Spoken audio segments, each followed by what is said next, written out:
오늘 저희는 복음의 사람에 대한 이야기를 해보려고 합니다. 여전히 바울의 이야기고요. 바울이 디모데를 향한 이야기인데 이것을 오늘 저와 여러분을 향한 말씀으로 받으시기를 부탁드립니다. 여러분은 왜 신앙생활을 하세요? 저는 행복해지려고 합니다. 제가 공부를 열심히 하며 나름대로 대학에 공부를 했었던 이유도, 또 결혼을 한 이유도, 또 결혼 중에 자녀를 낳게 된 이유도, 목회자의 삶을 결정하게 된 이유도, 그리고 예수비분께 개척의 시간들 안에 저 자신이 헌신하게 된 이유도 다 행복하기 위해서입니다. 여러분도 그러시지 않을까 싶거든요. 물론 각자마다 그 행복의 의미가 조금 다를 수 있어요. 그쵸? 그리고 행복의 기준도 좀 다를 수 있죠. 누군가에게는 이 정도의 보금자리이고 이 정도의 경제적 여력이고 이 정도의 마음의 편안함이면 행복함인데, 어떤 분에게 그게 조금은 부족할 수도 있고 어떤 분에게 그것이 좀 넘칠 수도 있죠. 모든 분들이 다 행복의 의미가 하나같이 같고 그러진 않죠. 의미가 다르고 기준이 달라요. 그러다 보니까 의미도 다르고 기준도 다르다 보니 행복을 만들어가는 방법도 다르죠. 방법도 달라요. 하지만 결론적으로 모든 사람들은 아마도 행복을 위해 살아가는 것은 맞다라고 확신합니다. 그래서 조금 들여다봤어요. 저 이전의 하나님의 사람들, 여러분 이전의 모든 하나님의 사람들, 소위 신실한 그리스도인이라고 불려질 만한 사람들이 추구하던 행복의 모습은 무엇이었나? 공통점이 있습니다. 과거에 하나님의 사람이라고 불려질 만했던 사람들이 발견했던, 그들이 말하고 있었던 가장 높은 수준의 행복, 가장 높은 수준의 행복은 나를 위한 행복이 아니라 하나님의 영광을 위한 삶을 살아갈 때 비로소 가장 높은 수준의 행복에 도달했습니다라는 이야기를 공통적으로 합니다. 결국에 성도 여러분, 진정한 그리스도인이 누리는 참된 행복은 하나님의 영광을 위한 삶을 살아가다 보니 우리에게 누려지는 은혜의 삶이구나라고 하는 결론이 제가 내린 결론이 아니고요. 기독교의 긴 역사 동안 하나님의 사람들의 간증이나 그들의 일대기를 통해서 만나게 되는 진실이다라는 거죠. 자, 그러면 우리의 인생을 여행길이라고 보자고요. 그리고 목적지는 진정한 행복이라고 하는 목적지에 내비게이션의 목적지를 설정하자고요. 그리고 그 시작 버튼을 딱 누르는 순간 우리의 인생은 완전한 행복, 충만한 행복, 진정한 행복이라는 목적지를 향해 여행 중인 거죠. 그리고 여러분, 오늘 저는 그 여행의 과정들을, 그 여행 중인 시간을 이렇게 표현할 수 있을 것 같아요. 내비게이션에 이렇게 뜨는 거죠. 우리는 복음의 사람으로 준비 중입니다. 라고 내비게이션에 자막이 뜰 것 같아요. 자, 그래서 이런 거 하면 되게 어색한 거 아는데요. 서로 좀 이렇게 한번 이야기를 건네주세요. 여러분 옆에 혹시 배우자가 있다면, 또는 자녀가 있다면, 가족들이 있다면, 교우들이 있다면, 여보 또는 아무개 지사님 권사님, 조금만 더 기다려 주세요. 더 좋은 복음의 사람으로 준비 중입니다. 자, 용기 내셔서요. 같이 한번 인사하겠습니다. 이야기해 주세요. 조금만 더 기다려 주세요. 더 좋은 복음의 사람으로 준비 중입니다. 네. 여러분은 너무 착하신 것 같아요. 젊은 목사가 하라고 또 잘해 주시네요. 네, 감사해요. 예, 저희 아내한테 이렇게 얘기하고 싶어요. 여보, 조금만 기다려줘요. 제가 더 좋은 복음의 사람으로 준비 중입니다. 아이들한테도 말하고 싶어요. 얘들아, 조금만 기다려. 아빠가 더 좋은 복음의 사람으로 준비하고 있어. 우리 교우들에게도 말씀드립니다. 조금만 더 기다려 주십시오. 더 신실하고 좋은 복음의 사람, 목회자로 준비 중입니다. 사랑하는 성도 여러분, 이 복음의 사람이라고 하는 말을 다른 말로 하면 하나님의 사람이라는 말이에요. 그리고 저희가 지난주 말씀을 나눈 것처럼 바울이 디모데 전서에서 디모데에게 너 하나님의 사람아 라고 불러요. 자, 그런데 오늘 본문은 거기서 한 발 더 나가죠. 너 하나님의 사람일 뿐만 아니라 디모데에게 내 아들아 라고 불러요. 내 아들아. 지난주 말씀드린 것처럼 이 하나님의 사람이라고 하는 표현은요, 매우 특별한 정체성을 담아낸 신비한 말이에요. 신비한 말. 왜 그러냐면 하나님의 사람이라는 단어를 구약 성경에서 찾아보면요. 하나님의 구원 역사에 매우 특별하게 사용되어지던 인물들에게 지칭되는 표현이 바로 하나님의 사람이라는 말이었어요. 모세가 그랬고요. 다윗이 그랬고요. 엘리야가 그래요.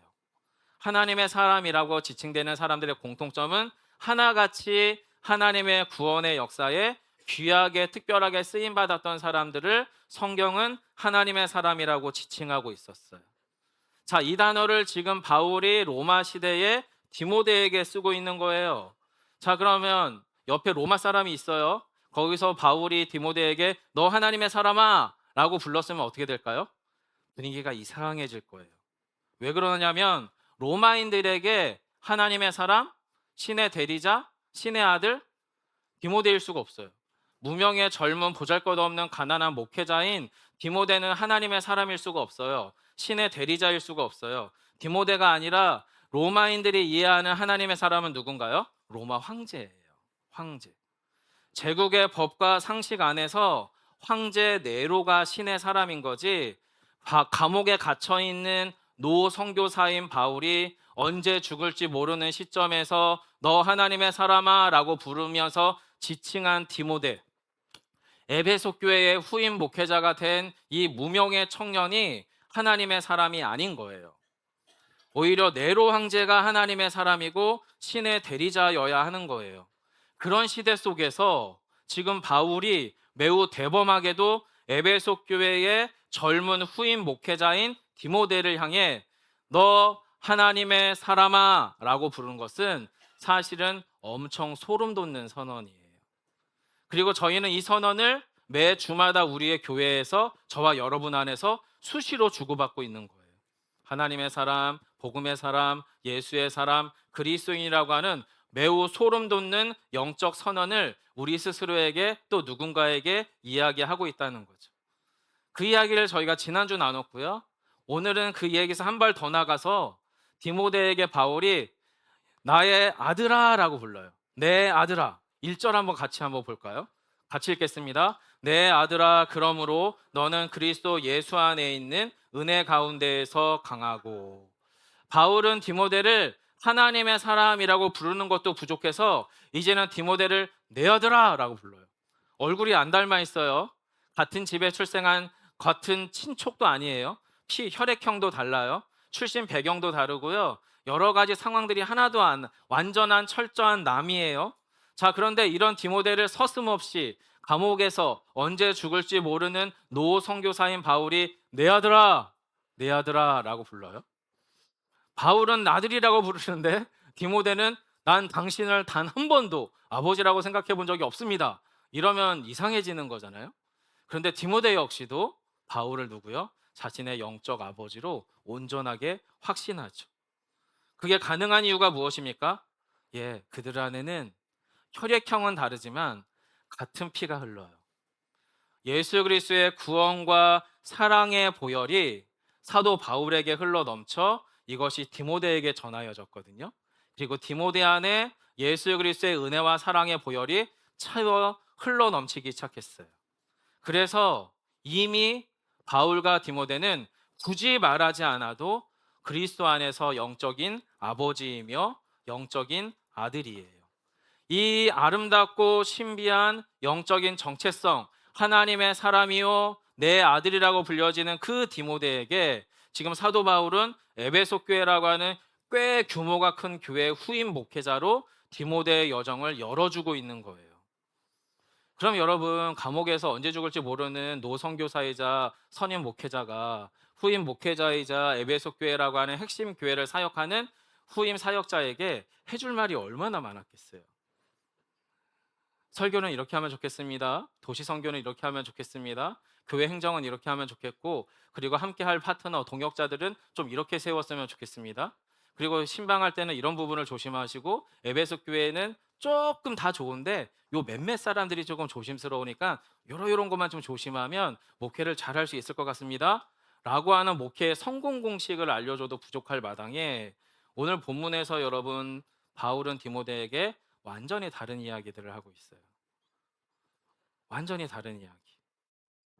바울이 강조하는 것은 디모데의 목회 성공이 숫자가 아니래요. 여러분, 이 말을 하고 있는 저 자신이 얼마나 모순적이고 혼란스러움을 느끼시는지 여러분은 목회자 입장에서 생각해 주셔봤으면 좋겠어요. 사실은 예, 숫자가 저한테 꽤 중요하거든요. 그런 씨름들이 제 안에 있는데 이 본문이 저한테 찾아온 거죠. 그리고 질문하게 되는 거예요. 바울이라고 하는 위대한 하나님의 사람이자 왕 선배 목사님께서 후배 목사인 저에게 당부하시기를 목회의 성공이 숫자가 아니라는 거예요. 그럼 뭐냐? 그래서 오늘 본문을 유심히 봤더니 이렇게 정리가 될 수 있어요. 진짜 목회는 뭐냐? 진짜 목회 성공은 뭐냐? 함께하는 여러분이, 주의 성도들이 얼마나 복음의 사람으로 준비되느냐가 바로 목회의 성공 여부라는 것을 바울은 지금 1, 2절에서 강조하면서 얘기해 줘요. 자, 이 관점을 이해하며 1, 2절을 좀 같이 읽어 주실래요? 함께 하겠습니다. 내 아들아, 그러므로 너는 그리스도 예수 안에 있는 은혜 가운데에서 강하고 또 내가 많은 증인 앞에서 내게 들은 바를 충성된 사람들에게 부탁하라.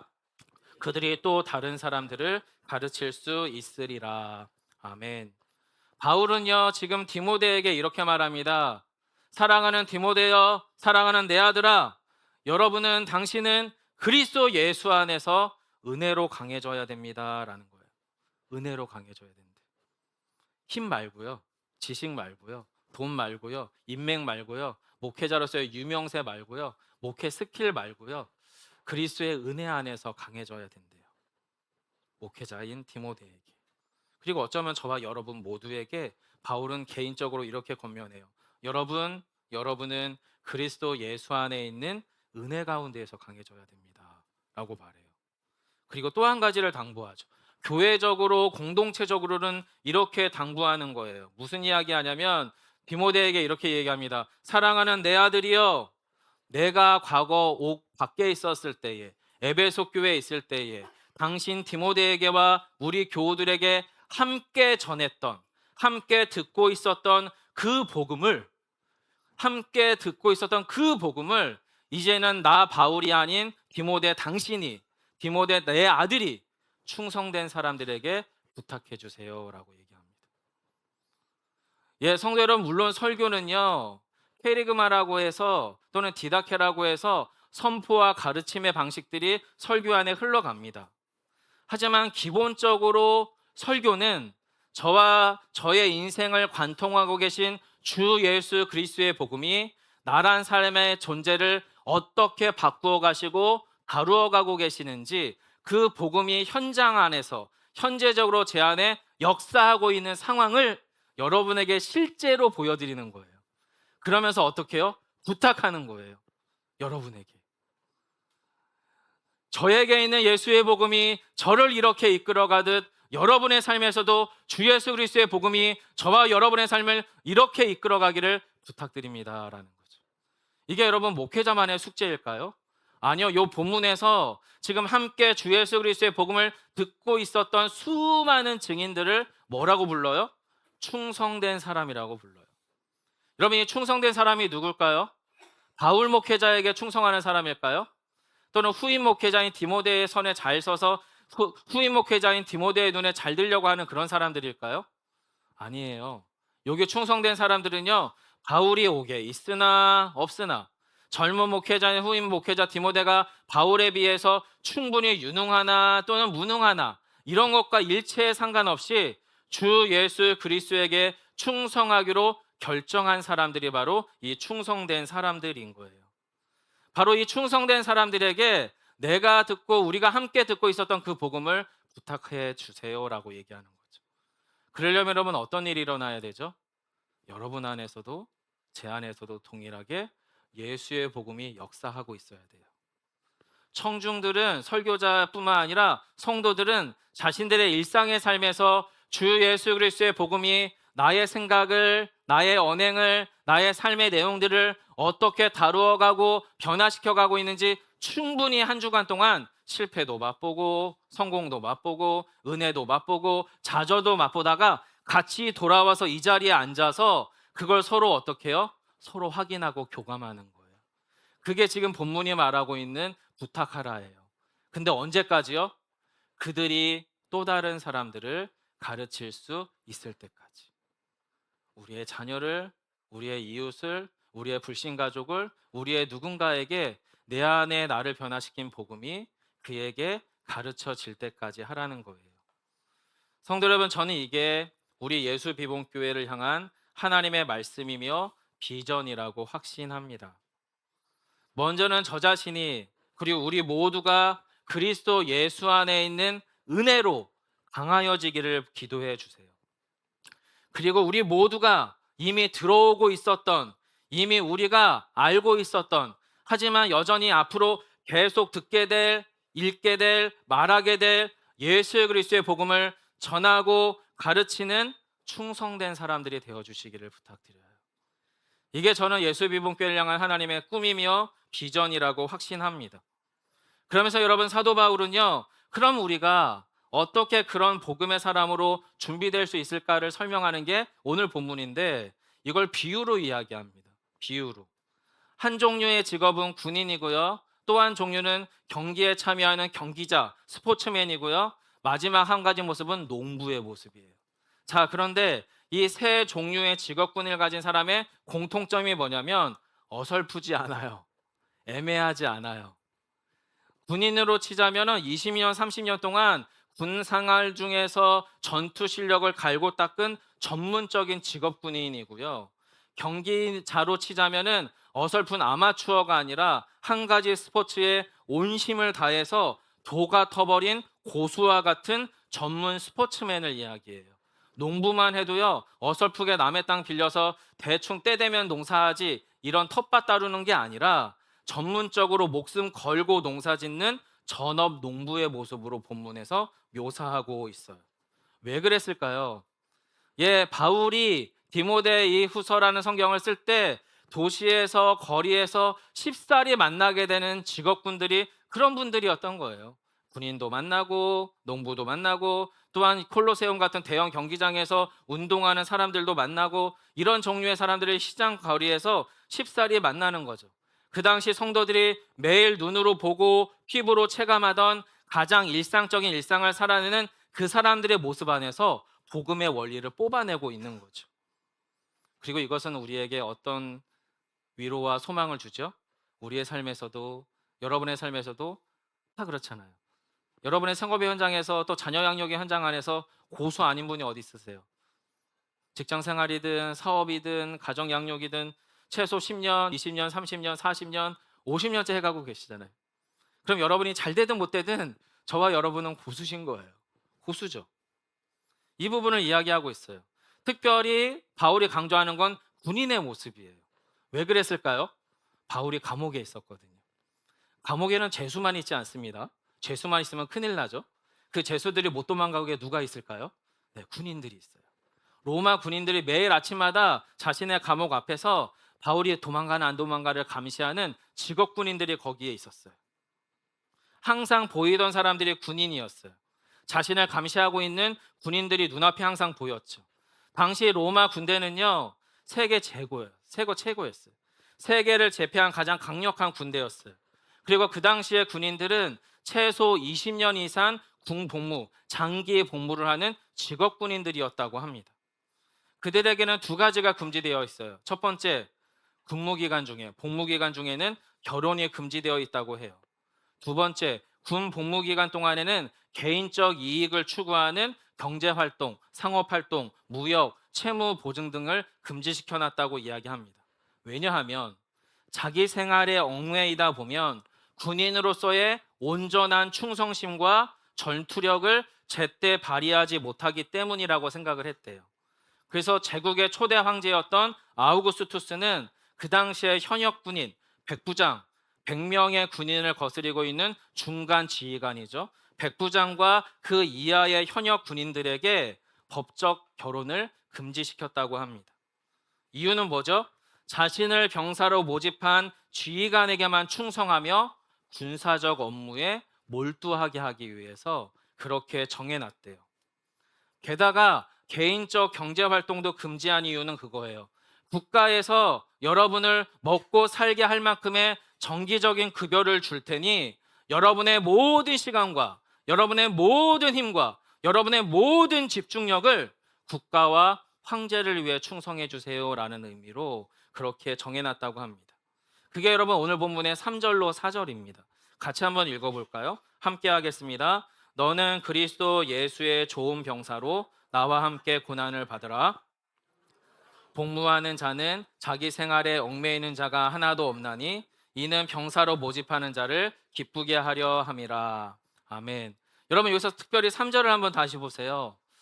바울이 디모데와 디모데를 포함한 에베소 교회 성도들을 뭐로 표현하냐면 너희는 그리스도 예수의 좋은 병사입니다라고 이야기합니다. 좋은 병사는 뭐죠? 당연히 병사답고 병사로서의 전투력과 병사로서의 충성심을 가진 사람이 좋은 병사겠죠. 자, 그런데 이 좋은 병사의 특징이 뭐냐면 첫 번째가 나와 함께 고난을 받아야 된다라고 이야기하고 있어요. 자, 성도 여러분, 바울이 말하는 나와 함께 고난을 받는다는 게 무슨 의미일까요? 한마디로 말씀드리면 사도 바울과 같은 종류의 어려움을 통과하는 사람이다라는 거예요. 어떤 종류의 어려움이죠? 예수 그리스도의 복음을 살아내고 예수 그리스도의 복음을 전파하다가 보니 당하게 되는 모든 종류의 불이익을 감수하는 자리가 바로 나와 함께 고난을 받으라라는 자리예요. 자, 그럼 상상해 보시자고요. 바울이 경험했을 불이익이 무엇일까요? 예, 우리가 피하고 싶은 그것들이에요. 우리가 싫어하는 모든 것들이죠.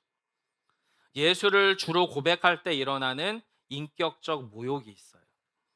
불신 가족들 안에서 또는 회사나 직장 생활이나 사업장 안에서 내가 예수를 믿는다는 것을 표현하기 시작할 때 가족들 안에서나 회사 동료들 안에서나 사회 관계 안에서의 관계 안에서 사람들이 가지는 그 은근한 시선들이 있습니다.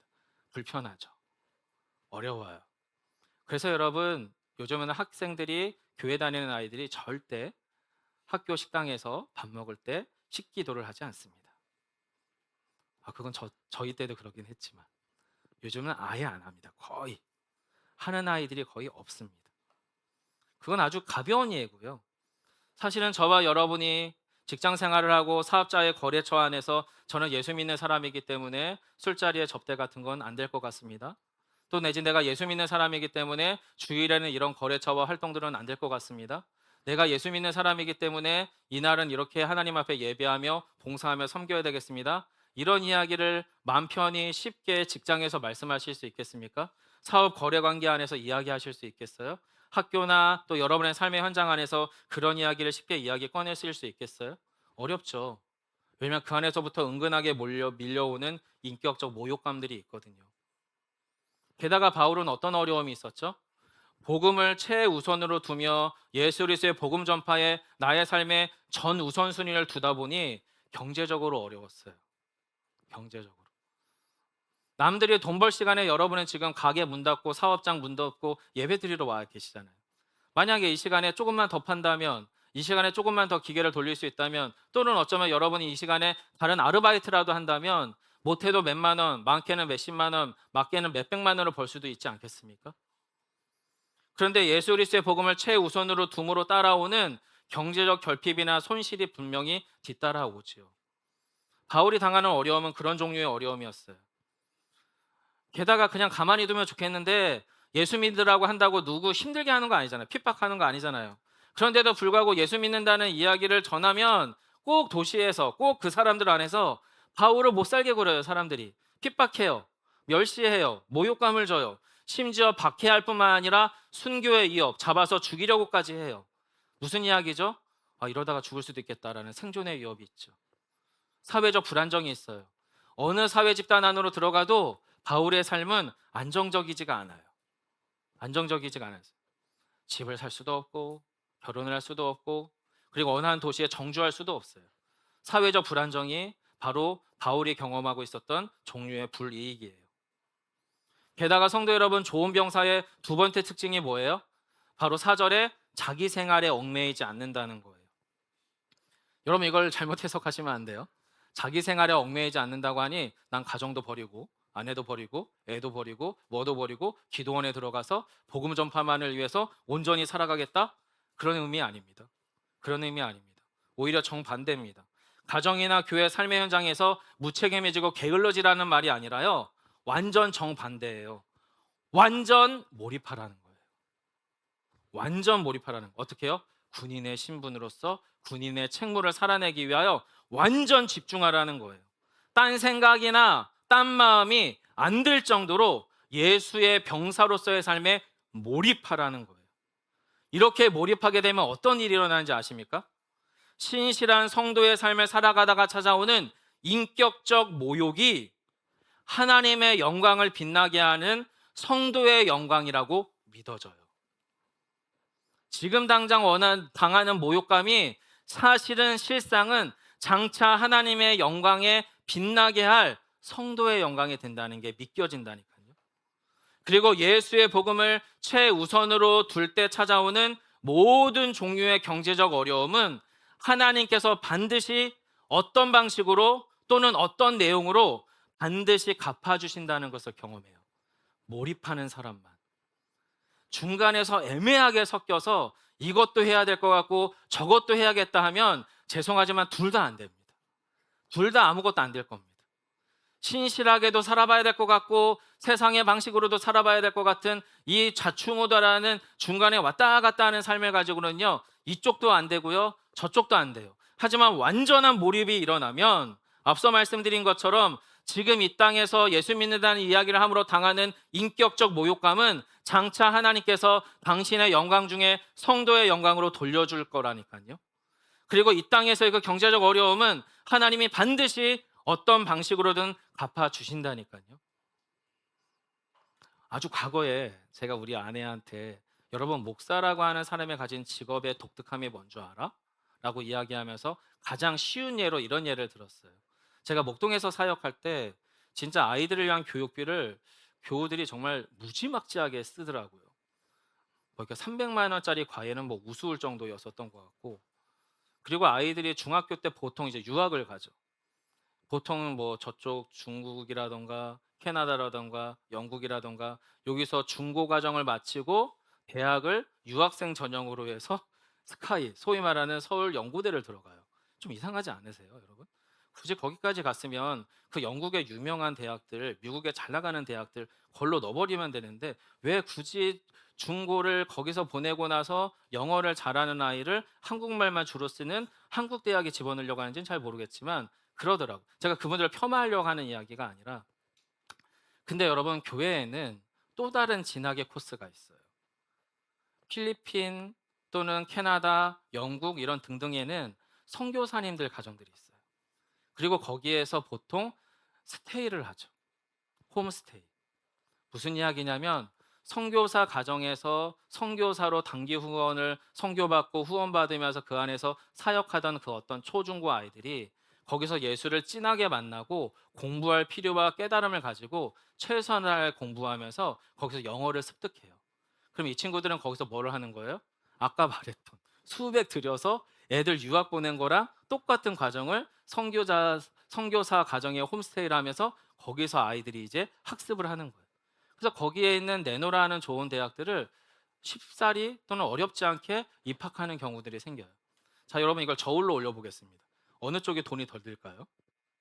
어느 쪽이 더 수지가 맞을까요? 여러분 이게 저희가 가지고 있는 신앙생활의 묘한 함정이더라고요. 복음의 사람으로 살아가는 삶이 훨씬 더 유연해요. 확장성이 훨씬 더 크지요. 혹시라도 반대의 경우도 있죠. 이런 말씀을 믿고 정말 신실하게 살았어. 근데 불신 배우자들에게 끊임없는 모욕적인 언행들을 고통당하고, 불신 가족들의 핍박 또는 직장 생활에서의 사회적 냉대와 무시 또는 신앙 때문에 끊임없는 불이익을 당했어요. 그러다가 아무개 씨가 그냥 홀라당 죽어버렸어요. 그럼 여러분 이 사람이 손해 본 걸까요? 바보 같은 짓을 한 걸까요? 멍청한 선택을 한 걸까요? 아니요. 지금 당장은 그의 삶이 별 보잘것 없어 보여도 장차 하나님께서 비교할 수 없는 존귀와 영광으로 갚아주실 거예요. 바울이 지금 그 얘기하고 있잖아요. 사랑하는 성도 여러분, 저희는 이 지점에서 매우 솔직하게 한번 생각해 봐야 돼요. 우리가 복음의 정신과 질서대로 살아가면서 당하게 될, 또는 당하고 계시는 어떤 인격적 모욕과 경제적 손실과 신체적, 정신적, 사회적 불이익이 더 클까요? 아니면 아니면 예수 그리스도의 복음과는 전혀 상관없이 내 감정과 내 충동대로 비복음의 질서와 과도한 자기 욕망과 회피 본능에서 시작되는 무책임한 위험 회피, 과도한 분노, 파괴적인 언행, 그리고 잘못된 판단과 선택으로 인해 가정과 교회와 나의 삶의 현장을 망가뜨리게 됨으로 당하는 인격적 모욕과 경제적 손실과 불이익이 더 클까요? 사실은 그래요. 복음대로 살기 때문에 진짜 수지 안 맞고 피해만 당하는 일은 생각보다 많지 않아요. 실제로 우리의 삶을 망가뜨리는 것은 내 감정대로, 내 욕심대로, 내 생각대로 말하고 행동하고 선택함으로 만들어내는 파국이 훨씬 더 많아요. 오히려 성도 여러분, 복음대로 말하고 복음대로 행동하고 복음대로 선택한다면 지금은 실패한 것 같고 지금은 손해인 것 같겠지만 그 선택이야말로 진짜 우리가 꿈꾸던 행복이고 우리가 진짜 꿈꾸던 그 아름다움일 거예요. 우리의 가정과 교회와 삶의 현장들이 반드시 살아난다니까요. 여러분, 그렇기 때문에 바울은 지금 이렇게 말하는 거예요. 5절입니다. 경기하는 자가 법대로 경기하지 아니하면 승리자의 관을 얻지 못할 것이며.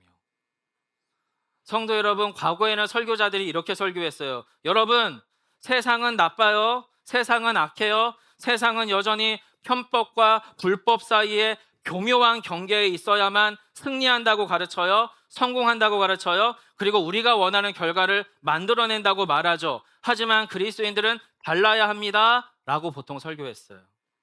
그런데 요즘 대한민국은 좀 달라요. 선진국에 진입했는지 선진국에 됐는지는 모르겠지만 어느샌가부터 젊은 세대로부터 상식이 이야기가 되기 시작했어요. 공정이 이야기가 되기 시작했어요. 정직과 윤리라고 하는 것들이 말해지는 요즘이 됐어요. 특히나 기업 안에서는 ESG 경영이라고 해서 다음 세대가 살아가야 될 자연 환경을 얼마나 보존하며 기업을 하고 있는가, 또는 노동 조건을 포함해서 우리가 만들어가고 있는 이 사회 구성을 얼마나 아름답고 윤택하게 만들어가고 있는가, 그리고 무엇보다 기업을 경영할 때 이 기업을 경영하는 지배구조와 총수가 얼마나 윤리적이고 신뢰할 만한가를 따져서 이 ESG의 구조 안에 비껴가 있는 기업들은 축출시킵시다 라고 하는 캠페인과 운동들과 경영 윤리들이 찾아오기 시작했어요. 무슨 말이에요? 한마디로 믿을 만하지 못한 사람, 거래하지 못할 만한 기업이나 사람들은 제껴버리겠다는 거예요. 이게 여러분 교회 안에서 나오는 얘기가 아니라 교회 밖에 예수 안 믿는 기업들과 사람들 안에 나오는 정서라니까요. 예수의 복음이 말하는 정신, 질서, 보이지 않는 그 가치를 이젠 세상이라고 말하는 예수 모르는 분들이 그걸 추구하기 시작했어요. 그게 진짜인지는 아직 잘 모르겠지만. 그러니 여러분, 우리가 본문이 말하는 법대로 합시다, 사랑의 법대로 복음의 규칙대로 살아간다는 얘기가 딴 나라 이야기처럼 왜 자꾸 우리가 들으려고 합니까? 세상도 이미 그 가치 수준이 올라가 버렸는데 복음의 법, 사랑의 규칙을 가지고 우리의 인생 경기장 안으로 들어서야 되는 거죠. 그래야만 복음의 최종 승리관을 얻지 않겠습니까? 사랑하는 성도 여러분, 복음의 질서대로 세상을 해석하고 사람들을 바라보며 나의 삶을 살아가는 것이 결코 실패가 아님을 믿으시기 바랍니다. 복음의 사람으로 살아가는 것이 결국 우리 인생에서 가장 잘한 일이 됐겠구나라는 것을 확신할 때가 반드시 올 거예요. 제발 저와 여러분이 복음의 직업군인이 되어주시기를 부탁드려요. 자꾸 딴 생각, 자꾸 딴 마음 품지 말고요. 예수의 복음이 우리에게 요청하시는 충성과 성실함에 머물러 주세요. 그리고 꼭 사랑의 법칙대로 경기장에 들어서는 전문 스포츠맨이 되어주세요. 사랑에 능숙해지셔야 됩니다. 복음 중심의 삶의 고수가 되셔야 됩니다. 모든 만능 전문 스포츠인들은 몸에 기본기가 장착돼 있잖아요. 그리고 그 안에서 향상을 꿈꾸죠.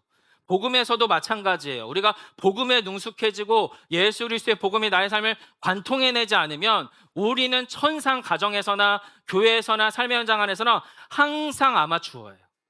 항상 바뀔 거예요. 항상 우리의 원하는 결과값들은 우리가 원하는 대로 안 나오게 될 거예요.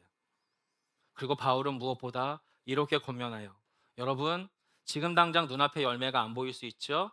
하지만 여러분은 지혜로운 농부가 되어 주셔야 합니다 라고 말합니다. 6절로 7절입니다. 같이 한번 읽겠습니다. 수고하는 농부가 곡식을 먼저 받은 것이 마땅하니라.